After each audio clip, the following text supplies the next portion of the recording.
Hey, what is going on? I am here today showing you how to replace the front brake pads and rotors on a 2003 Toyota 4Runner. This body style, in case you wanted to know what it looks like. I believe this is the 4th generation. It could be a 3rd generation, I'm not sure. 4Runner. I know they're made between 2003 and 2009-ish. So we'll just get right into it. First thing you need to do obviously is to jack up the car, get it on jack stands like you see I have it, and then we'll go on ahead and work on taking these brakes off. Okay, so I'm working on the right side of the car. Obviously the left side will be exactly the same. The first thing you want to do in these is to take out the brake pads. So I actually went inside and turned the steering wheel all the way to the left. As you can see, I have the wheel turned. That will just allow you to see what you're doing a little bit better. But there are 2 pins. There's one here, there's one down here on the bottom. Sometimes they're loose, sometimes they're not loose, and you just want to get yourself a hammer so you can hit them out. There are 2 cotter pins. I just pulled this one out of the top. It's just a tiny little cotter pin. Just pull them both out. They shouldn't be in there very hard at all. Like I said, sometimes these are loose enough so you see I can just pull this bottom pin completely out, and then the top one you just hit it out as well and should be able to pull it out. Now there is a retaining spring up here that pushes the pads away from the rotor as you're driving along. Do remember how this goes in. Right now you can just pull it out of its little spot it's living, and if your new brake pads don't come with this, sorry, I don't know if you can focus or see that, it's really thin. But save it if your new one doesn't come with new hardware, so you can reuse it. You'll definitely be reusing the cotter pins and these slide pins again. So now what you need to do is get yourself either, you can go about this a few ways. When we pull these pads out, right now you can't pull them out because the pistons have pushed them onto the rotor. We need to pretty much squeeze the pistons back in. You see there's 2 pistons here, they need to go that way. There's 2 pistons on this side, they need to go this way. So pretty much these need to go opposite direction. You need to be able to squeeze the calipers all the way back in, otherwise you won't be able to put the new brake pads into place. You can do this by, what I do is just grab a small flathead screwdriver to kind of start one of these pads, and then I'll get a bigger pry bar to help me push them out. You'll need a total of 2 screwdrivers or 2 pry bars if you have them. Alternatively, there are tools that you can use to push these back in. That would require you to take the caliper off first, and then you can remove the pads, and then you can use the tool.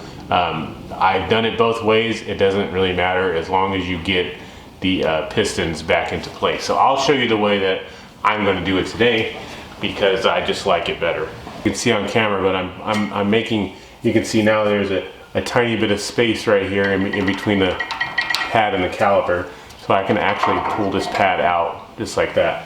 But what I'm going to do is leave it in there for now because I'm going to need it for leverage on the other side. So pretty much do the same thing on the other side, is to get it started just like so. Now like I said, you'll need 2 screwdrivers or 2 pry bars because these are going to want to work against each other. So what I'm going to do now is take my large pry bar and hold one side, we'll say this side, and use my screwdriver for the other side as well, so that I can pry them against each other. So that way I can ensure that both pistons are squeezed all the way in, and I won't have to worry about it. Okay, so now I got both pistons pressed all the way in, meaning these pistons on this side over here are pushed all the way towards the inside of the car, and these pistons over here are pushed all the way outside. So now the next thing we need to do is just to remove this caliper, and you'll need to hang it up by a bungee cord or zip ties, or however you want to hang it up. Just don't let it hang by the caliper, or excuse me, the brake lines, because you will damage them.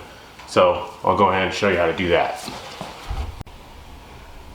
Okay, so in order to get this caliper off, the first thing we'll need to do is to loosen up the 12 millimeter screw that's right here, that's holding on this here bracket. And then if you look just behind that, there's a 10 millimeter screw that's right back there in the back that's holding on the speed sensor. You'll need to loosen up and remove that screw, and loosen and remove this screw. This, I don't know why they did this, but there's a rubber line back here that's flexible. It goes into this hard line right here, as you can see, that goes into the back of the caliper there. What you don't want to do is to tweak that hard line around, because you will create a leak. And as I said, it'll be won't be hard to find that part, but that just means more work for you. So after you've loosened up both those, if you take a look behind, let me see if I can get an angle behind the camera. It's kind of dark back here. Yes, let me reposition my light for you so you can see. So if you look just behind the caliper back here, see if you can see, there are, hopefully you can see them, there's two 17 millimeter screws. There's one right here, and there's one kind of up here on the top. You can't miss them. There's two right there. Those are both 17 millimeter. Those need to be removed, and then you can, the caliper will be free. Then, like I said, you need to take it and kind of just swing it up to the side and hang it wherever you want to hang it at. It doesn't matter how you hang it, but just make sure you hang it so it's not hanging by the brake line.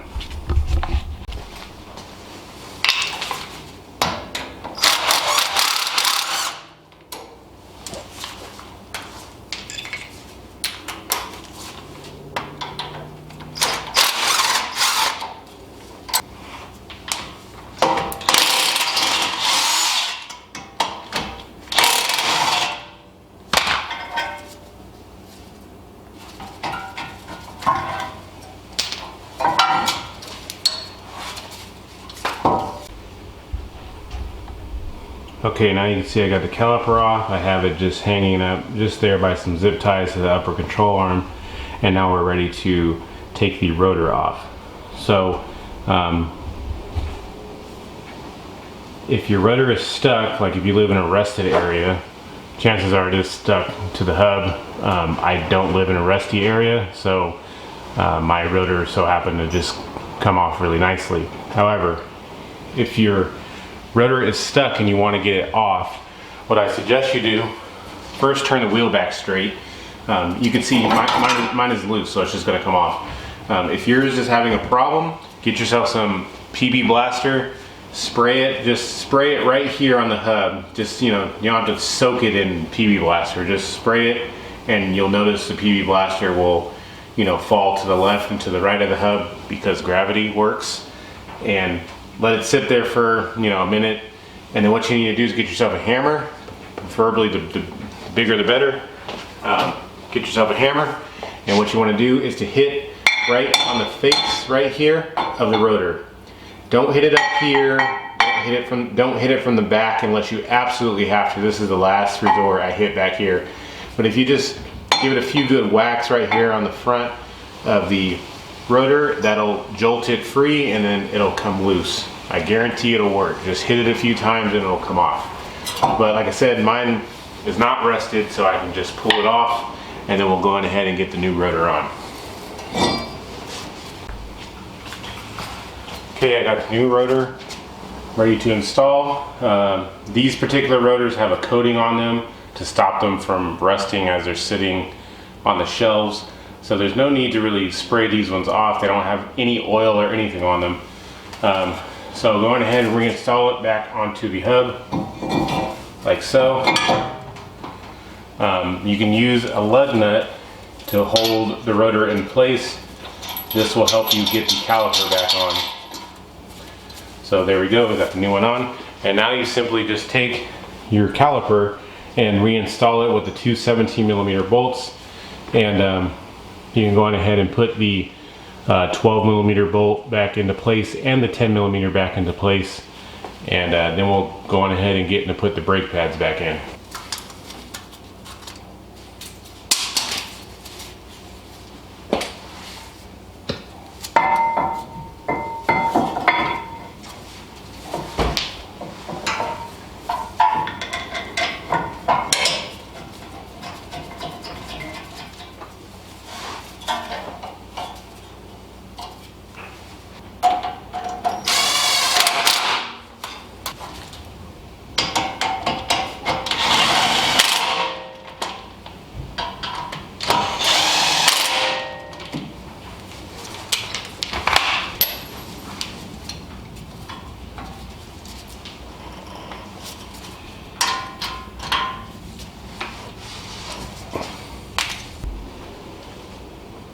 All right, we got the rotor into place. We got the caliper bolted back on with the 17s in the back. Also got the 12 and the little small 10 behind it secured back into place. So now the only thing you need to do is to get yourself your new brake pads. And as I said, if the pistons here are back in, see there's two right there, 1, 2, and then there's two right here where these two circles are. If you have those pressed all the way back in as far as they'll go, your pad should slide in relatively easily. Sometimes, you know, they can be a little trying, but they should be able to slide back in. What I like to do, and I'll show you, is to put a little bit of grease on the ends of the pads. I'll show you here on the old pads. So these pads, they slide in like this. I like to put a little bit of grease on top right here and a little bit of grease on the bottom. Not a lot. I literally just dip my finger in the grease and just run it along the side so that way it can slide in easily. And then when they're being operated, since they ride on these metal pieces here, you won't get too many squeaks or anything. The new brake pads will already have anti-squeaking shims on the back, so there's no need to put any grease back here on any of this at all. Some people will tell you differently. You do not need it. If this didn't have a shim on the back, then you would need to use some grease, like copper grease or something like that. But since these have shims on them, you shouldn't need to use any grease at all. So we'll go on ahead and install the new pads and get everything into place. Alright, so I got the new brake pads here. Like I said, this particular package came with some grease, so I'm going to go on ahead and just put a little bit on the edge, both edges, like I said, top and bottom.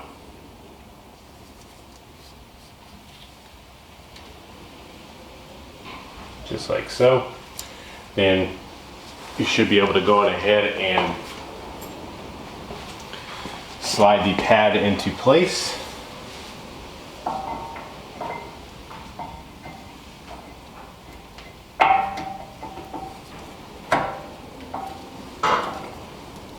Like I said, these can be a little bit trying at times.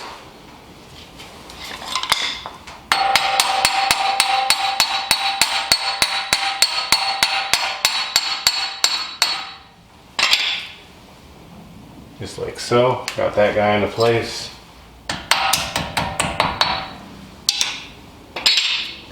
Then we'll go on ahead and get the other pad for the other side. Put a little bit of grease on it as well.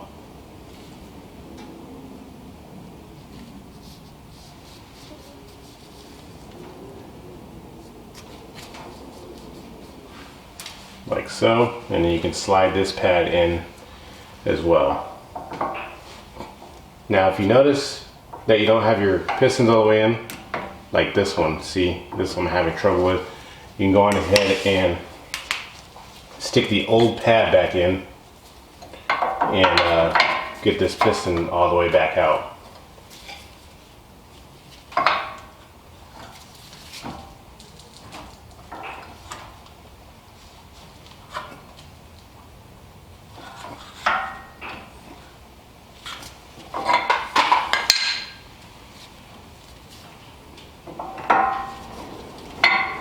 Just like so.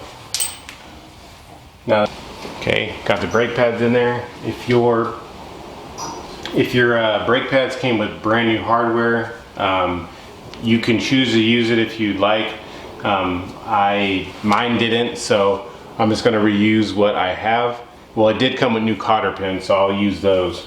But now that the pads are in here, if you remember, you have your spring retainer, which is this guy. I know you can't see it because it's dirty.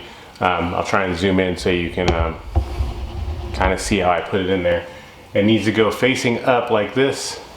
I really don't think it'll focus on it, but it needs to go facing up, and the top pin needs to slide through. It needs to slide through it. So you'll stick it into place, slide the pin through the caliper, or excuse me, through the first pad. It'll need to slide through the ring. I'll give you a close-up on it so you know what I'm talking about.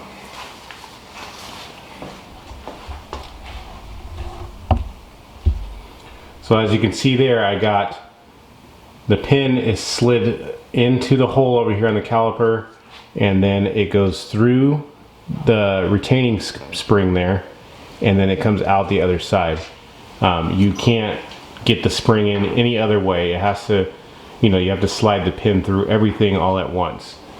Once you get the pin all the way through over here, you can go on ahead and install the cotter pin back into place. It should just simply push on into place. It doesn't matter how it's rotated or anything.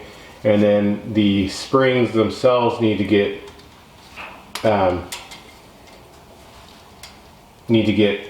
placed into the holes here on the caliper. I'll do that in a minute. You can go on ahead and get your bottom pin, slide it in through both pads here. Sometimes you can use your hammer to kind of persuade the pin to go in, like so. Get yourself your cotter pin and also stick it back into place. And that's pretty much all there is to it. So, like I said, if your pads came with new hardware, feel free to use them. If it didn't come with new hardware, that's completely okay. You can reuse the hardware that you have. But that's pretty much all there is to doing the brakes on these cars. Please check out my channel, as I'll probably have a video showing how to do the rear brakes as well. Those are a little bit different because the parking brake is a drum or shoes inside, so it's just slightly different. It's more or less the same, but I will still give you guys a video on how to do that as well. But if you have any comments or questions, please ask them in the comment section below. If it's your first time to the channel, I appreciate you stopping by. Don't forget to share this with your friends and hit the subscribe button on the way out. I'll catch you guys next time.